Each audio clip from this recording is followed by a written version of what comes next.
From the second month of their diet onward, the participants were allowed to make adjustments as needed, adding back 5 to 15 grams of either carbs or fat, little by little.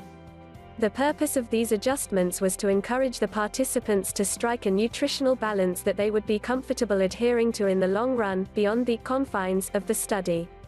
We wanted them to choose, says Professor Gardner, a low-fat or low-carb diet plan that they could potentially follow forever, rather than a diet that they'd drop when the study ended. As the year drew to a close, those who had been following a low-fat diet had a daily fat intake of 57 grams on average, compared with 87 grams per day before the start of the study. Those on a low-carb diet had a daily carb intake of approximately 132 grams, versus 247 grams before the study started. Participants lost an average of 13 pounds over the one-year period. The scientists were pleased with the impact that the study had on the participants' dietary health, stressing that one of its main achievements was to encourage them to switch to healthful sources of fats and carbs. We made sure to tell everybody, adds Professor Gardner, regardless of which diet they were on, to go to the farmer's market, and don't buy processed convenience food.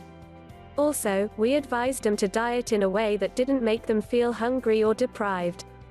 Study opens the door to further questions. After measuring participants' baseline insulin levels and weight loss progress throughout the study, the researchers saw that although they had all transitioned to more healthful eating habits, there was still a lot of individual variance when it came to weight loss.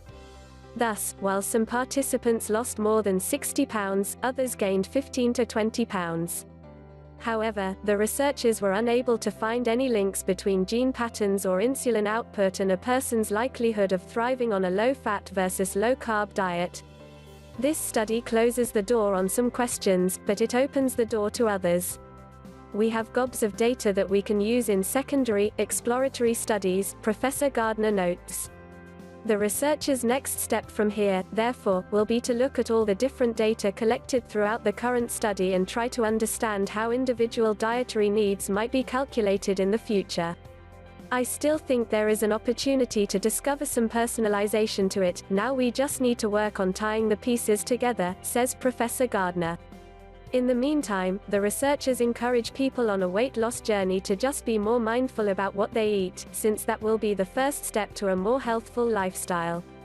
On both sides, referring to low-carb and low-fat dieters, we heard from people who had lost the most weight that we had helped them change their relationship to food, and that now they were more thoughtful about how they ate.